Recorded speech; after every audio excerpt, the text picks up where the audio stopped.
આજે 3 ડિસેમ્બર એટલે આંતરરાષ્ટ્રીય દિવ્યાંગ દિન તરીકે સમગ્ર દુનિયાભરમાં ઉજવાય છે.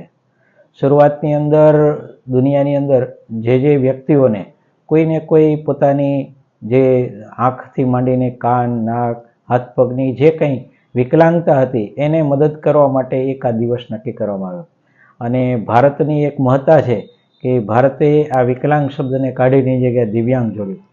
કારણ કે આ પ્રકારના જે દિવ્યાંગ વ્યક્તિ હોય છે, ભગવાને એવી શક્તિ આપી હોય છે કે એ શક્તિનું પરાવર્તન બીજા એના અંગોની અંદર ખૂબ સરસ થતું હોય છે. આપણને ખબર છે ઘણા પ્રજ્ઞાચક્ષુ હોય પરંતુ સંગીતની અંદર ખૂબ સારા હોય છે.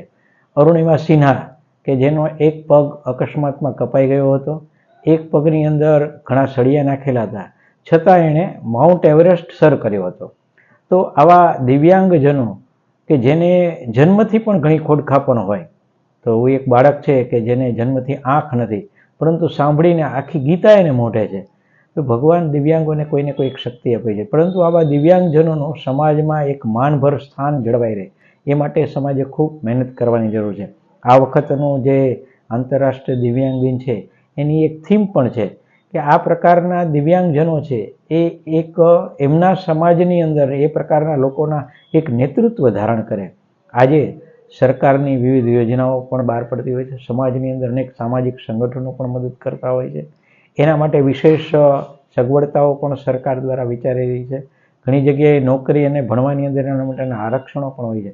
પરંતુ સમાજમાં એક માનભર સ્થાન મળે, એ પોતે પગભર બને, સક્ષમ બને અને પોતાનો પણ પરિવાર થાય એવી એક યોજનાઓની જરૂર છે. આપણે નામ સાંભળ્યું હશે, લેપ્રસીમાં કામ કરતા સુરેશભાઈ સોની, હિંમતનગર પાસે આશ્રમ છે.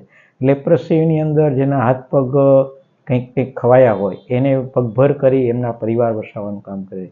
તો આવનારા સમયની અંદર વિકલાંગો પણ એક માનભેર જીવન જીવે એટલા માટે એક સક્ષમ નામનું પણ એક સંગઠન કામ કરી રહ્યું છે, જેનું નામ છે સમદ્રષ્ટિ ક્ષમતા વિકાસ અને અનુસંધાન કેન્દ્ર. કેટલાક લોકોને આવી વિકલાંગતા કોઈને કોઈ અકસ્માતના કારણે થાય, પણ ઘણા જન્મજાત વિકલાંગતા સાથે જન્મતા હોય છે.